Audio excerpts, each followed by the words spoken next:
All right, guys, welcome back. We've got another watch to review. I've been eagerly anticipating the arrival of this one since I already know I love it. I previously reviewed a Glycine Airman in 42 millimeters.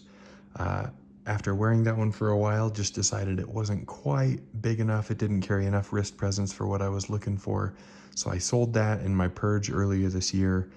Used some of the proceeds to go towards this 46 millimeter version of the Airman, and this time I got it in the GMT, so I'm very excited to open this up and take a look and see what we think. Now, I actually ended up getting this one secondhand from a seller.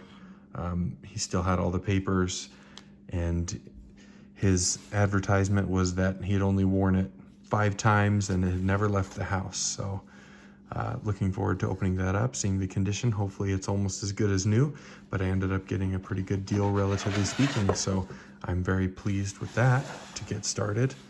Quick wristwatch check. I'm wearing my Victorinox Inox that I reviewed last time.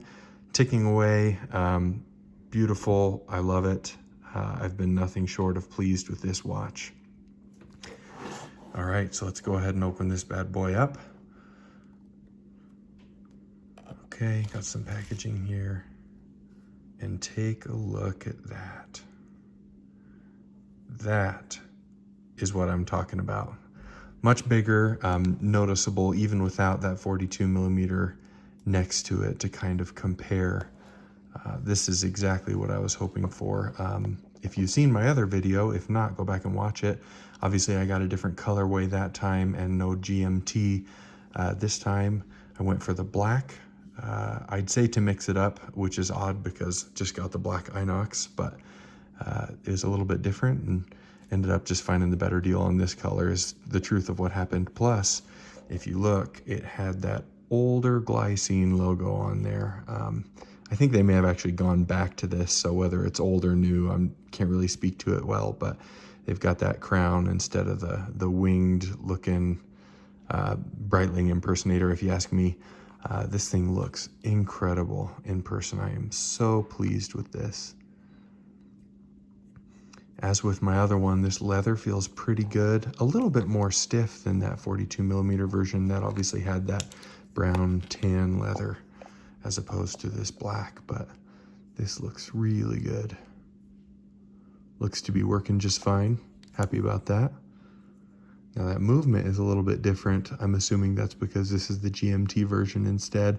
It doesn't look like that standard Solida ETA version that you see in most of these watches. So hoping this one runs just as well. Not sure all the specs, but it should treat me just fine. Pretty happy about this. Looks like I need to just go ahead and put it on wrist and see. The thing that I was hoping for the most was to see if that lug to lug would be a little bit longer. If you take a look, and I'll show you in just a second while I get this one off, those lugs curve down pretty sharply. So with that smaller case, it felt like these lugs were just shooting right down into the middle of my wrist.